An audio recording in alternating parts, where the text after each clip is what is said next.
సోదరులారా, కేంద్ర ప్రభుత్వం ఆదివాసీల మీద ముఖ్యంగా రాకెట్ల లాంచర్లు, అదేవిధంగా అనేక అధునాతన ఆయుధాలతో దాడి చేసి చంపుతూ ఉన్నాయి. ముఖ్యంగా మేము ఒకటే తెలియజేస్తున్న ప్రజా సంఘాలుగా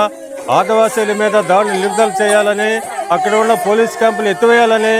మరి పోలీసు అదుపులో ఉన్న ఆదివాసీలను వెంటనే విడుదల చేయాలని తెలియజేస్తూ, ముఖ్యంగా ఎవరైతే ఎన్కౌంటర్లో పోలీసు అధికారులు పాల్గొన్నారో వాళ్ళందరి మీద కూడా మరి ఆ కేసు పెట్టాలని కూడా సుప్రీంకోర్టు కూడా ఒక జడ్జిమెంట్ ఇచ్చింది. సుప్రీంకోర్టు ఆదేశాల మేరకు